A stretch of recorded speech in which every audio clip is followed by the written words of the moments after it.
Hello, வணக்கம் and welcome to every one.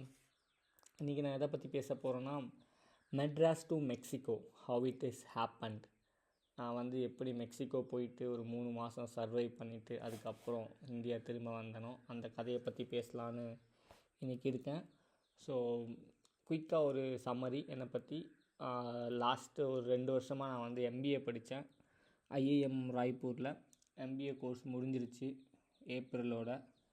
So எனக்கு எப்படி மெக்சிகோ போகணும் அப்படின்ற ஒரு ஆப்பர்ச்சுனிட்டி கிடைச்சது, அதை பற்றி கொஞ்சம் டீட்டெயிலாக பேசலாம்னு சொல்லிட்டு இந்த பாட்காஸ்ட் பண்ணுறேன். ஸோ இன்னும் வரும் காலங்களில் நிறைய பாட்காஸ்ட் பண்ணலாம், பட் இப்போதைக்கு இது ஒரு ஸ்டார்டர் பேக்காக எடுத்துக்கலாம் அப்படின்னு நினைக்கிறேன். ஸோ பேசிக்கலி எப்படின்னா, ஒரு எம்பிஏ ப்ரோக்ராமில் ஒரு 6 ட்ரைமஸ்டர் இருக்கும். அதில் 6வது ட்ரைமஸ்டர் எனக்கு என்னோடய காலேஜில் எக்ஸ்சேஞ்ச் ப்ரோக்ராமுக்கு வெளியே போகலாம். Like partner colleges around the world, like Europe, Mexico, இந்த மாதிரி சவுத் கொரியா, இந்த மாதிரி காலேஜஸ் கூட டைப் வச்சுருந்தாங்க. அதில் மெக்சிகோவில் இப்பாதேன்னு ஒரு காலேஜில் எனக்கு எக்ஸ்சேஞ்ச் ப்ரோக்ராம் கிடச்சிது. நான் அப்ளை பண்ணி ஒரு ப்ராசஸ் மூலயமா கிடச்சிது. ஸோ கிடச்சதும் ஓகே, மெக்சிகோ போகிறோன்னு முடிவாயிடுச்சு. அதுக்கு வீசா எடுக்கணும். ஸோ வீசாவுக்கு ஒரு 4 மாதத்துக்கு முன்னாடியே போகிறதுக்கு முன்னாடி மும்பையில் எம்பசி ஆஃபீஸ் இருக்குது, அங்கே அப்ளை பண்ண ஒரு 4500 சம்திங்க்கு பே பண்ணி அண்ட் வீசா இன்டர்வியூ நடந்துச்சு. வீசா இன்டர்வியூ அப்போ சில கேள்விகள்லாம் கேட்டாங்க. நீ எதுக்கு மெக்சிகோ போகணும், அங்கே போய் என்ன பண்ண போகிற, உனக்கு எங்கேருந்து வருமானம் வருது, பேங்க் பேலன்ஸ் எவ்வளோ, இந்த மாதிரி நிறைய கொஸ்டின்ஸ் தோண்டி துருவி கேட்டாங்க. அண்ட் அவங்க வீசா ப்ராசஸ் பண்ணுறப்பயே தெரிஞ்சது லைக் எவ்வளோ ஸ்ட்ரிக்டாக பார்க்குறாங்க அப்படி சொல்லிட்டு. சம் 25 அப்ளிகேஷன்ஸ் தான் ஒரு நாளைக்கே அவங்க இன்டர்வியூஸே வச்சாங்க. அப்படி பார்த்தோம்னா ரொம்ப கம்மியான பேர் தான் இந்தியாவிலேருந்து மெக்சிகோ போகிறாங்க. அதுலேயும் ரொம்ப கம்மியான வீசா தான் ஒரு நாளைக்கு அவங்க ப்ரொவைட் பண்ணுறாங்க, மெக்சிகன் எம்பசி.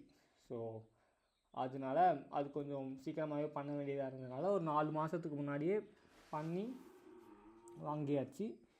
வாங்கிட்டு அதுக்கப்புறம் ஃப்ளைட் புக் பண்ணுறதுப்போ இங்கேருந்து மெக்சிகோ நான் நினச்சேன் கொஞ்சம் கம்மியாக தான் இருக்கும், ஒரு 40,000 கிட்டே இருக்கும் அப்படின்னு நினச்சா ஒரு 70,000 கிட்ட தான் ஒரு சீப்பஸ்ட்டு ஃப்ளைட்டே இருந்துச்சு. ஸோ ஆல் நிப்பான் ஏர்லைன்ஸில் புக் பண்ணிட்டேன். எப்படின்னா இங்கேருந்து ஜப்பான்லேருந்து மெக்சிகோ சிட்டி, இதுதான் போகிறப்ப நான் புக் பண்ண ஃப்ளைட்டு. வரும்போது இந்த ஃப்ளைட் இல்லை, அதனால நான் ஏர் கனடா புக் பண்ணேன். பட் ஏர் கனடாவில் நமக்கு டிரான்சிட் வீசா தேவைப்படும் டொரண்டோவில். So that will be problem அப்படின்னு சொல்லிவிட்டு அந்த டிக்கெட்டை கேன்சல் பண்ணிவிட்டு மறுபடியும் மெக்சிகோவிலேருந்து இந்தியாவுக்கு இஸ்தான்புல் வழியாக டர்க்கிஷ் ஏர்லைனில் புக் பண்ணியாச்சு ரிட்டன் டிக்கெட். ஸோ ரெண்டுமே புக் பண்ணதுக்கப்புறம் தான் மெக்சிகோவே அந்த பயணமே ஸ்டார்ட் ஆகுது. ஏன்னா என்னென்னா எம்பசியில் முடிச்சுட்டு நான் எனக்கு தெரியாது ரிட்டன் டிக்கெட் புக் பண்ணி ஆகணும்னு சொல்லிட்டு. பட் தெரிஞ்சவங்கக்கிட்ட கேட்டப்போ, இதுக்கு முன்னாடி போனவங்கக்கிட்ட கேட்டப்போ ரிட்டன் டிக்கெட் இருந்தால் தான் அலோவ் பண்ணுவாங்க அப்படின்ற மாதிரி ஒரு ரூல்ஸ் இருந்துச்சு. பட் என் கூட யூரோப்லேருந்து வந்த எக்ஸ்சேஞ்ச் ஸ்டூடெண்ட்ஸ் யாருமே ரிட்டன் டிக்கெட் புக் பண்ணல. பட் இந்தியன்ஸ்க்கு மட்டும் ரிட்டன் டிக்கெட் கம்பல்சரியாக இருக்கணும் அப்படின்ற மாதிரி எம்பசியில் லைக் எங்கள் ஏர்போர்ட்டில் தேவைப்படும் அப்படின்றதுக்காக நான் புக் பண்ணேன். அதே மாதிரி ஏர்போர்ட்டில் செக் பண்ணுறப்ப அவங்க கேட்டாங்க ரிட்டன் எப்போ போகிறீங்க அப்படின்னு சொல்லிட்டு. ஸோ அதுதான் பண்ணியாச்சு, எல்லாம் இதுவாச்சு. ஸோ எப்போ போகிறேன்னா டிசம்பர் 29th 30, 2024 மும்பையிலேருந்து ஃப்ளைட்டு. பட் மெட்ராஸ்லேருந்து தான் நம்ம போய் ஆகணும். ஸோ சென்னையிலேருந்து மும்பைக்கு நான் முன்னாடியே போயிட்டேன். ஒரு 2 மணி ஃப்ளைட் போல், ஒரு 4 மணி போல் போயிருப்பேன். மும்பை ஏர்போர்ட் போயிட்டு என் கூட இன்னொருத்தவன் காலேஜ் மேட் ஒருத்தவன் தான், அவனையும் பிக்கப் பண்ணிவிட்டு அவனும் போனோம். ஒரு ரொம்ப நேரம் ஒரு க்யூவுக்கு அப்புறம் உள்ளே போயிட்டு ஆல் நிப்பான் ஏர்லைன்ஸ்க்கு அந்த ஃப்ளைட்டுக்குள்ளே போயாச்சு. ஆல் நிப்பான் ஏர்லைன்ஸ் அந்த ஃப்ளைட் அவங்களோட கவுண்டர்லேயே எங்களை டாக்குமெண்ட் வெரிஃபிகேஷன் சொல்லிவிட்டு ஒரு அரை மணி நேரம் அலைய விட்டாங்க. ஏன்னா சில பேர் மெக்சிகோ போய் அங்கேருந்து ரிட்டன் அனுப்பியிருக்காங்க. இங்கேருந்து இந்தியன்ஸ் போய் ஏர்போர்ட்லேயே வந்துட்டு அவங்களுக்கு அலோவ் பண்ணாமல் திருப்ப அனுப்பிச்சிட்டாங்க. இதே மாதிரி கேஸு என் காலேஜ்லேயுமே நடந்திருக்கு. என்னென்னா என் காலேஜ்லேருந்து ஒரு 5 வருஷத்துக்கு முன்னாடி மெக்சிகோவுக்கு இதே மாதிரி போனவங்க ஒரு 3 பேரை வந்து டிபார்ட் பண்ணிட்டாங்க ஏர்போர்ட்லேருந்து. இன்னும் ரீசன்னே தெரியல, எங்களுக்கு கிளியராக தெரியல. பட் டிபோர்ட் ஆனவங்களுக்கு ரீசன் தெரிஞ்சிருக்கும். ஆனால் எங்களுக்கு வந்து என்ன ரூமர்னால், இந்த மாதிரி அவங்க யூஎஸ் விசா இல்லை, அவங்க போனது வந்து மான்ட்ரே கேம்பஸ், மான்ட்ரே வந்து யூஎஸ்க்கு பக்கத்தில் இருக்குது, அதனால வந்து யூஎஸ் விசா அவங்களுக்கு வேணும் அப்படின்னு சொல்லிட்டு சொல்கிறாங்க. பட்டு கான்ஸ்பிரசிலாம் நம்ப முடியாது இல்லைங்களா? அந்த மாதிரி அதனால் வந்துட்டு ஒரு பயம் இருந்துகிட்டே இருந்துச்சு எனக்கு ஃபுல்லாக. மும்பையிலேருந்து இங்கே சென்னையிலேருந்து மெக்சிகோ போகிற வரைக்குமே வந்துட்டு ஒரே ஒரு கொஸ்டின் தான் மண்டைக்குள்ளே போயிட்டே இருந்துச்சு. நம்மளை டிபோர்ட் பண்ணால் நம்ம என்ன பண்ணுறது? திரும்ப வந்து காலேஜ் படிக்கணும் 3 மாதம், அதுக்கப்புறம் இந்த 70,000 வேஸ்ட்டு, அதுக்கப்புறம் ரிட்டர்ன் டிக்கெட் புக் பண்ணது அதுவும் வேஸ்ட்டு. இது வந்து நம்ம மெக்சிகோ வரைக்கும் போயிட்டு ஹாய் சொல்லிவிட்டு அப்படியே திரும்ப வரா மாதிரி இருக்கும் அப்படி சொல்லிவிட்டு ஒரு ஓவர் திங்க் பண்ண ஆரம்பிச்சுன்னா ஃப்ளைட் ஃபுல்லாக இந்த மைண்ட் செட் தான் இருந்துச்சு. பட் பரவாயில்ல, அந்த ஆல் நிப்பான் ஏர்லைன்ஸ் வந்துட்டு ஒரு மாதிரி கொஞ்சம் கம்ஃபர்டபுளாக தான் இருந்துச்சு. எக்கானமிக் கிளாஸ் தான், பட் இருந்தாலும் என் கூட நிறைய பேர் ட்ராவல் பண்ணல, அந்த சீட்லாம் காலியாக தான் இருந்துச்சு. நான் 3 ரோ இருக்கிற சீட்டில் போயிட்டு படுத்துட்டேன். ஸோ அதுவே வந்து இங்கேருந்து ஜப்பானுக்கு ஒரு 6 hours, அங்கேருந்து ஜப்பான்லேருந்து ஒரு மெக்சிகோக்கு ஒரு 10 to 12 hours கிட்ட. ஒன்றும் முடியல, இடுப்பெல்லாம் வலி சரியான. அப்போ தான் புரிஞ்சது எதுக்கு நம்ம வாழ்க்கையை சம்பாரித்து எக்கனாமிக் கிளாஸை வந்து இல்லாமல் ஒரு நல்ல பிஸ்னஸ் கிளாஸ் இல்லை வந்து ப்ரீமியமில் வந்துட்டு ட்ராவல் பண்ணணும். எங்கே ட்ராவல் பண்ணுறாங்க, லாங் ட்ராவல் பண்ணுறதா இருந்தால் அப்படின்ற ஒரு மோட்டிவேஷன் வந்து அங்கேருந்து வர ஆரம்பிச்சது. ஸோ போயாச்சு. இது போகும்போதும் வந்துட்டு டைம் லைன்ஸ்லாம் வேறு செம்ம டிஃப்ரெண்ட்டாக ஒரு மாதிரி கன்ஃபியூசிங்காக இருந்துச்சு. ஏன்னா இங்கே நைட் 8 மணிக்கு மும்பையிலேருந்து கிளம்புனோம். ஆல்மோஸ்ட் ஒரு காலையில் ஜப்பானுக்கு 7 மணி காலையில் அங்கே ரீச் ஆகிடுச்சு. பட் அந்த டைம் வந்து இந்தியாவில் வந்து ஒரு 3 மணி அதிகாலை அப்படி வச்சுக்கோங்களேன். ஸோ அப்படி இருக்கப்ப அந்த தூக்கம் வந்துட்டு ஒரு மாதிரி ஃபேட் ஆக ஆரம்பிச்சிது. நமக்கு என்ன நடக்குதுன்னு தெரியல பயாலஜிக்கலி. அது வந்து ஃப்ளைட்டில் போயிட்டு டைம் ஜோன்ஸ் போனால் வந்துட்டு ஒரு மாறுதுன்னு சொல்லுவாங்க, அதுக்கு பேர் கூட மறந்து போச்சு எனக்கு. அந்த மாதிரி ஆகிடுச்சு. ஜப்பானில் வந்துட்டு ஒரு 10 hours லே ஓவர். அந்த ஏர்போர்ட்லேயே வந்து படுத்தாச்சு. லான்ச் அக்சஸ் இல்லை. லான்ச் அக்சஸ்க்கு என்கிட்ட கார்டே இல்லை. என்னென்னா கிரெடிட் கார்டு எதுவுமே எடுத்துகிட்டு போகல. கிரெடிட் கார்டு நான் ட்ரை பண்ணேன், முன்னாடியே வாங்கலாம் சொல்லிவிட்டு வாங்க முடியல. கடைசி நேரத்தில் என் தம்பி வந்து ஒரு ஹெச்டிஎஃப்சி பேங்க் கார்டு வச்சுருந்தான். அது விசா கார்டு. என்கிட்ட விசா கார்டு கூட இல்லை. ஸோ அந்த விசா கார்டை வந்து எடுத்துக்கிட்டேன். ஸோ ஒரு எமர்ஜென்சிக்காக எடுத்துக்கலாம் அப்படி சொல்லிவிட்டு அந்த விசா கார்டில் 5,000 மாதிரி போட்டு அதை வந்து எந்த கரன்சி இருக்கோ அந்த கரன்சியில் யூஸ் பண்ணிகிட்ருந்தேன். அப்படி தான் வந்து மணி மேனேஜ்மெண்ட் பண்ணிகிட்ருந்தேன். ஏன்னா வந்து விசா அண்ட் மாஸ்டர் கார்டு மட்டும்தானே வெளியே செல்லுபடி ஆகும். நம்ம இங்கே வச்சுருக்க ரூபே எடுத்துகிட்டு போனால் அங்கே நெட்ஒர்க்கே இருக்காது. ஸோ நான் வச்சுருந்ததெல்லாம் ஒரு 4 ரூபே கார்டு தான் வச்சுருந்தேன். எல்லாமே வேஸ்ட்டு. அந்த ஒரே ஒரு விசா கார்டு வந்துட்டு லைஃப் சேவராக இருந்துச்சு த்ரூ அவுட் மெக்சிகோ ட்ரிப்பு.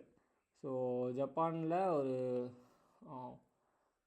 10 மணி நேரம் லே ஓவர். அப்படியே படுத்துட்டு சாப்பிட்டுட்டு சாப்பாடு கட்டி எடுத்துகிட்டு போயிருந்தேன். எங்கள் ஆயா வந்து ஒரு லெமன் சாதம், புளி சாதம் அப்படி சொல்லிவிட்டு ஒரு 3 சாதத்தை கட்டி கொடுத்தாங்க.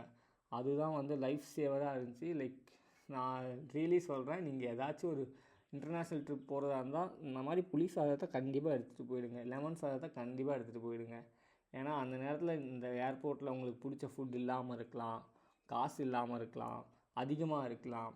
ஸோ இந்த ஃபுட்டு வந்து செம்மையாக ஹெல்ப் ஆச்சு. அங்கே உட்காந்து பயங்கர பசியில் நல்லா செம்மையாக சாப்பிட்டுட்டு அங்கே இருக்க பெஞ்சிலே படுத்து தூங்கிட்டு சார்ஜ் போட்டுட்டு ஒய்ஃபை யூஸ் பண்ணிவிட்டு எப்படிடா டைம் போகிறதுன்னு தெரியாமல் டைமை ஓட்டிகிட்டு இருந்தேன். அப்படியே அங்கங்கே சுற்றி பார்த்துட்டு இருந்தேன். அங்கே ஒரு 2-3 Vietnam people, Chinese people, Japan people ஏர்போர்ட்டில் இருந்தாங்க.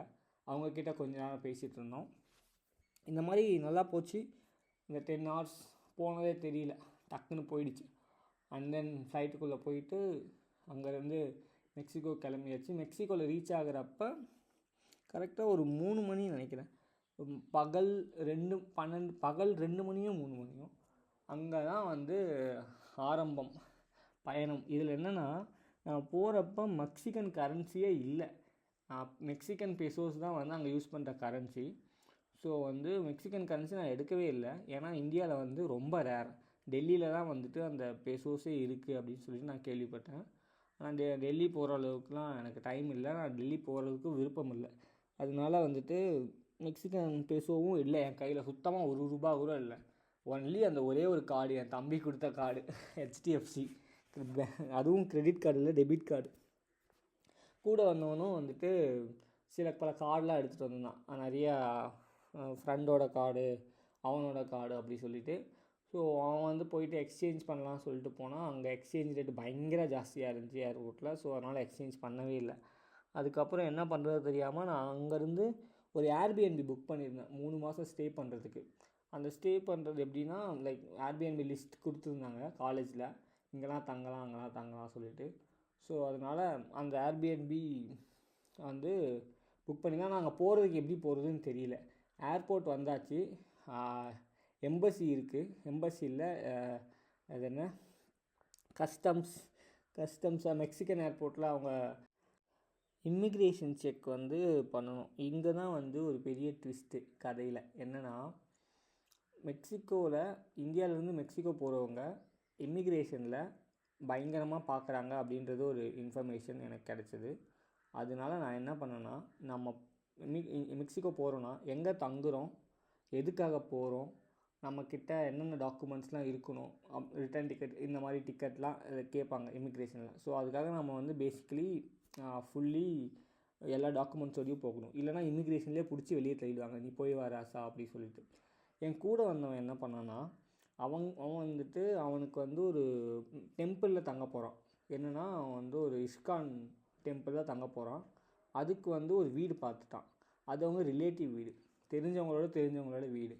அங்கே தங்க போகிறான் அப்படின்றது அவனுக்கு தெரியும், அந்த வீட்டுக்காரங்களுக்கு தெரியும். ஆனால் there is no formal communication between him and the house owner. அப்படி இருந்தால் தான் வந்து அதை இமிக்ரேஷனில் காட்ட முடியும். நான் வந்து ஏர்பிஎன்பியில் 1 வாரம் புக் பண்ணியிருந்தேன். அதுக்கப்புறம் அந்த ஏர்பிஎன்பி ஓனர்கிட்ட மெயில் பண்ணி, இந்த மாதிரி நான் இங்கே தங்க போகிறேன், எனக்கு வந்து ஸ்டே கொடுங்க அப்படின்னு சொல்லிட்டு மெயில் மூலிமா ஒரு கான்வர்சேஷன் பண்ணியிருந்தேன். ஸோ அதனால் அவங்க வந்து எனக்கு ஒரு மெயில் அனுப்பிச்சாங்க.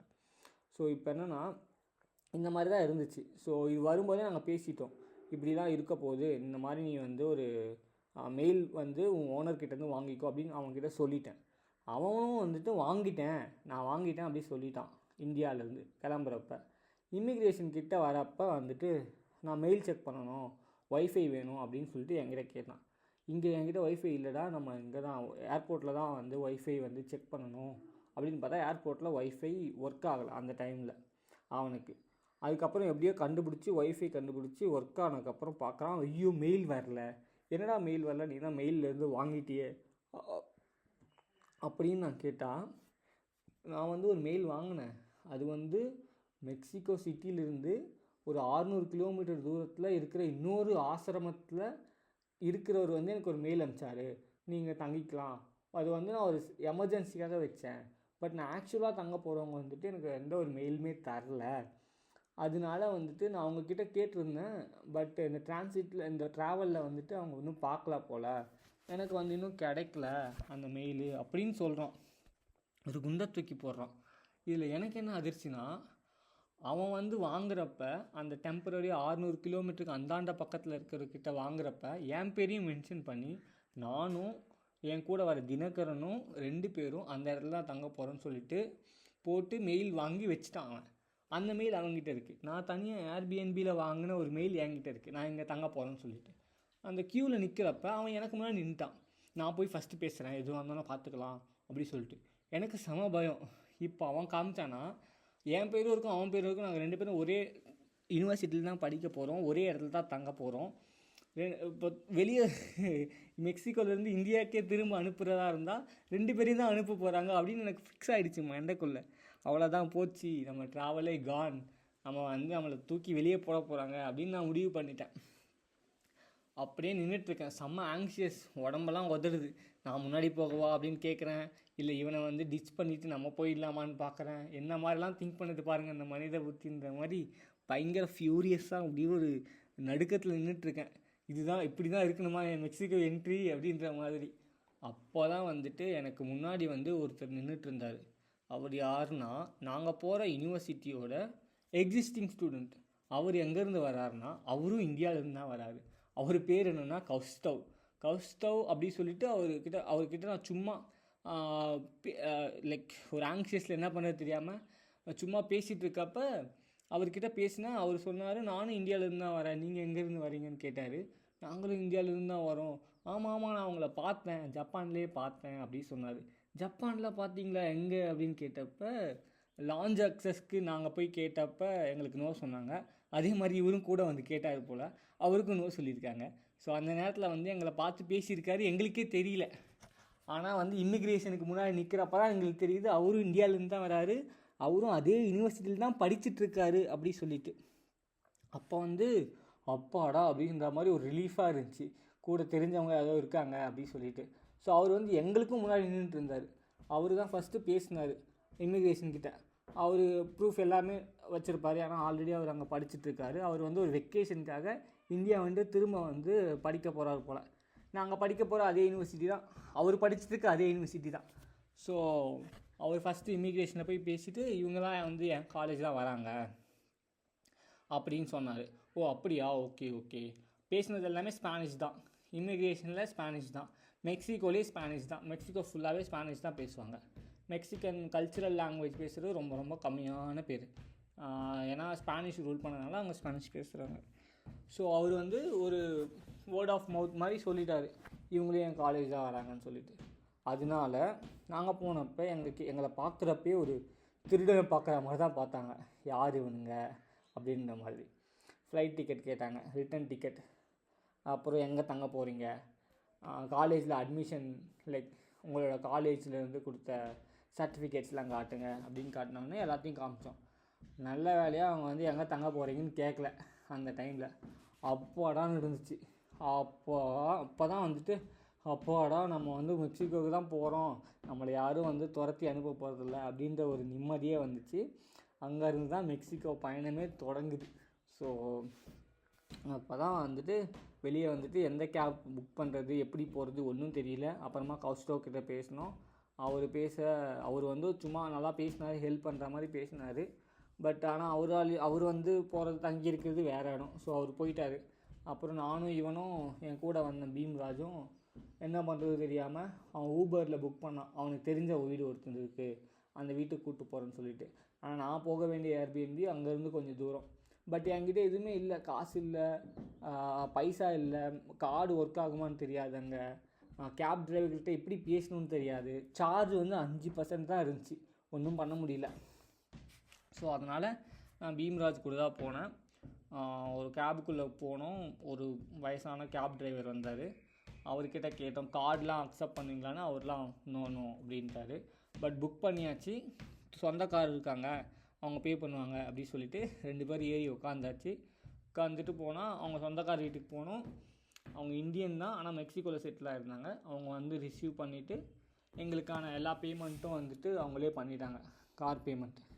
அங்கே வந்து என்ன பிரச்சனைனா, அங்கேருந்து அவங்க வீடு வந்து ஒரு 4வது ஃப்ளோரில் இருந்துச்சு. என் லக்கேஜ் எல்லாத்தையும் தூக்கிட்டு 4வது ஃப்ளோர் வரைக்கும் ஏறினேன். ஒரு 15-16 கிலோ லக்கேஜ் எடுத்துகிட்டு ஏறிட்டு என்ன பண்ணுறது தெரியாமல் அங்கேயே இருந்தேன். இங்கேயே தங்கிக்குவான்னு கேட்டேன் அவங்ககிட்ட. தங்கிக்கோ அப்படின்னு சொல்லிட்டான். ஆனால் அது என்னென்னா, இருக்கிறது ரொம்ப சின்ன ரூமு, ஒன்றுமே இல்லை, பெட் இல்லை, எதுவுமே இல்லை. நான் இங்கே தான் தங்க போகிறேன் அப்படின்னு அவன் சொன்னான்.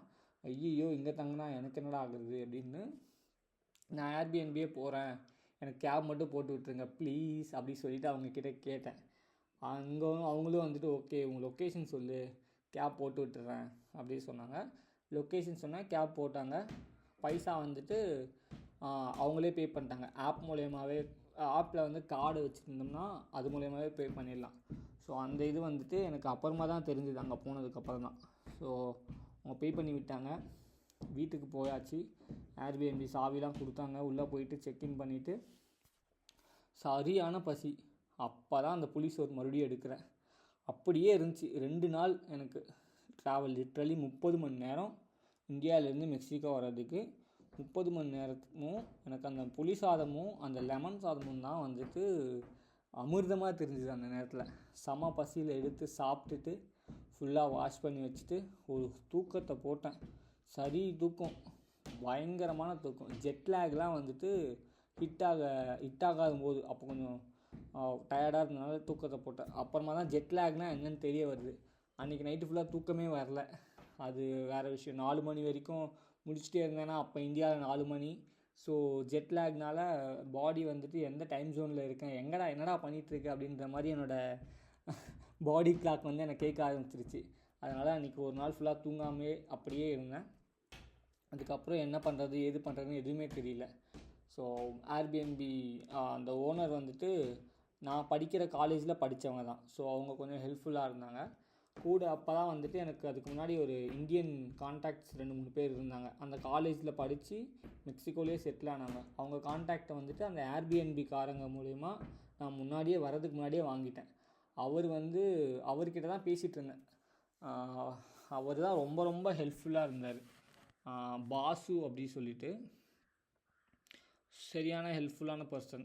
நான் வரதுக்கு முன்னாடி என்னென்ன கொஸ்டின்ஸ்லாம் ஒரு புதுசாக ஒரு நாட்டுக்கு போகிறவங்களுக்கு இருக்குமோ எல்லா கொஸ்டினும் கேட்டேன். வெதர் எப்படி இருக்கும், எனக்கு வந்து சாப்பாடுறதுக்கு எப்படி இருக்கும் சாப்பாடு, நான் வந்து சுற்றுறது எங்கெங்கெல்லாம் போகலாம், இல்லை சின்ன சின்ன சில்லி கொஸ்டின்ஸை எல்லாமே கேட்டு ஓரளவுக்கு இருந்தாலும் ஃபஸ்ட் டே வந்து என்ன பண்ணுறதுன்னு தெரியல. அப்படியே தான் உட்காந்துட்டு இருந்தேன் ரூமில்.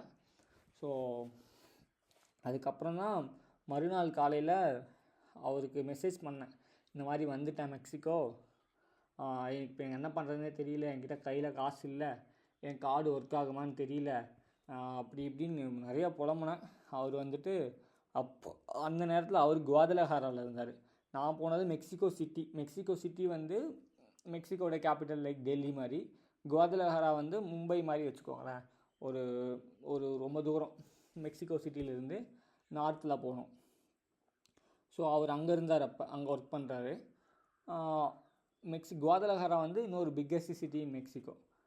அங்கே தான் வந்து ஐடி பார்க்கு, நிறைய டெக்னாலஜி டெவலப்மெண்ட் அந்த மாதிரி. எப்படி வந்து பெங்களூர் மாதிரி வச்சுக்கோங்க, பெங்களூர் மாதிரி.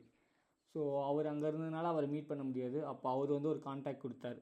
அந்த கான்டாக்டை வந்து அவரோட ஜூனியர் அதே காலேஜில் படித்தார், அவர்கிட்ட பேசி உனக்கு வந்து ஹெல்ப் பண்ணுவார் அப்படின்னு சொன்னார்.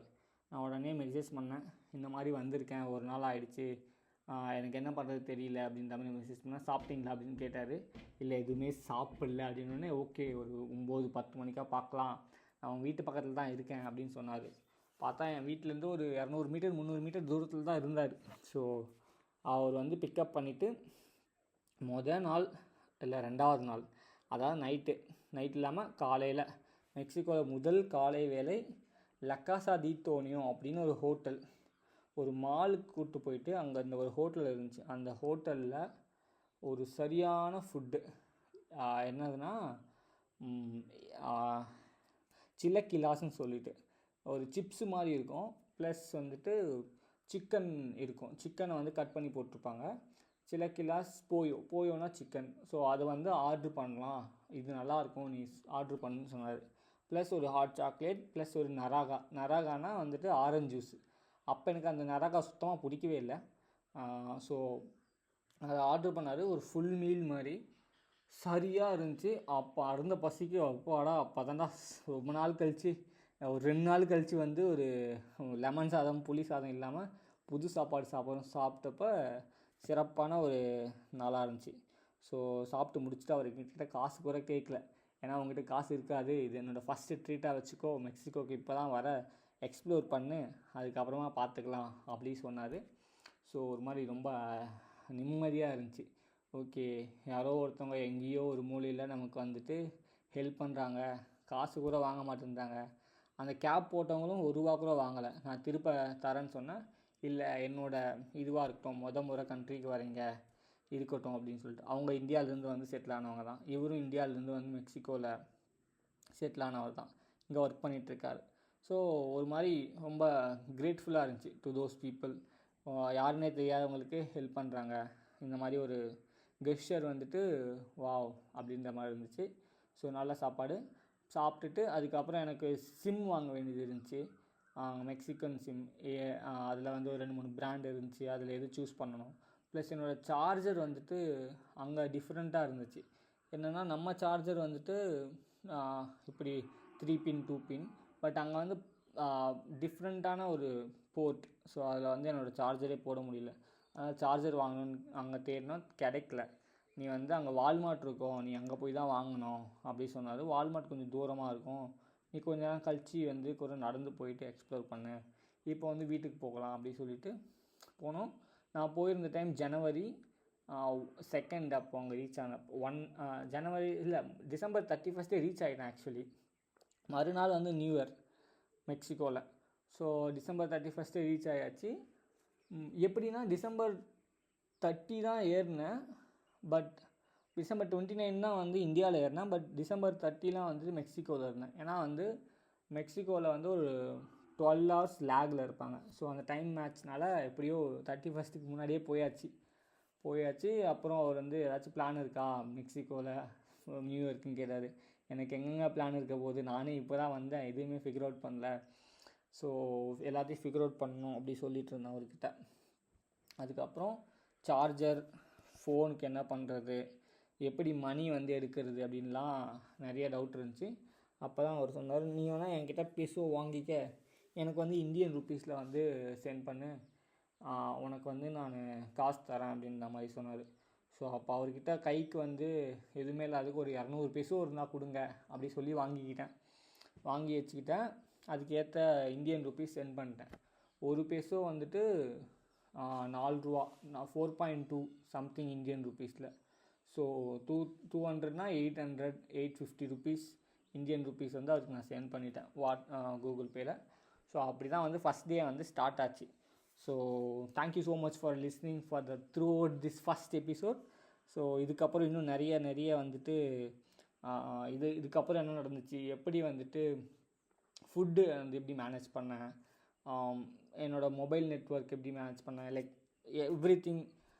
அதுக்கப்புறம் எப்படி சோஷியல் லைஃப் இருந்துச்சு, எப்படி என் யூனிவர்சிட்டி இருந்துச்சு, அங்கே இருந்த பீப்புள் எப்படி இருந்தாங்க, டிரான்ஸ்போர்ட் எப்படி இருந்துச்சு, and what are the activities I did like explored, and what are the fears I had, எனக்கு எப்படி ஃபீல் ஆச்சு, எல்லாத்தையும் வந்துட்டு நெக்ஸ்ட் எபிசோடில் இன்னும் கொஞ்சம் நிறைய ஸ்டோரியோட, இல்லை உங்களோட சஜஷன்ஸ் நீங்கள் சொன்னீங்கன்னா அதுக்கேற்ற மாதிரி how you wanted to tell the story, like what I should improve அப்படின்னு நீங்கள் சொன்னீங்கன்னா இந்த செகண்ட் எபிசோடில் சொல்லி உங்களுக்காக அடுத்த எபிசோடில் வந்து கொண்டே இருக்கிறேன். அதுவரை உங்களிடமிருந்து விடைபெறுவது உங்கள் தினகரன். ஸோ உங்கள் தீனா அப்படியே வச்சுக்கோங்க, தினகரன் ரொம்ப கிரிஞ்சியாக இருக்குது. ஸோ அடுத்த எபிசோடில் இன்னும் அதுக்கு அடுத்த டே 1க்கு அப்புறம் எப்படி என்னென்ன நடந்துச்சு அப்படின்றத நான் வந்து சொல்கிறேன். ஏன்னா இது வரைக்கும் நான் சொல்கிறது எல்லாமே என்னோடய மெமரிஸ்லேருந்து சொன்னேன். ஸோ இதுக்கப்புறம் நான் கொஞ்சம் நோட்ஸ்லாம் எடுத்து வச்சுருக்கேன். ஸோ அதிலேருந்து பார்த்து எனக்கு பிடிச்ச ஃபுட்டு, என்னோடய திங்ஸ் இன் மெக்சிகோ, இதெல்லாம் வந்துட்டு எனக்கு டிஃப்ரெண்ட்டாக இருந்துச்சு. இந்தியாவிலேருந்து போனப்போ என்னென்னலாம் டிஃப்ரெண்ட்டாக இருந்துச்சுன்றதை வந்துட்டு நோட்ஸ் எடுத்து வச்சுருக்கேன். அதை பார்த்து அப்படியே ஒரு கதை மாதிரி சொல்ல ட்ரை பண்ணுறேன். So thank you so much.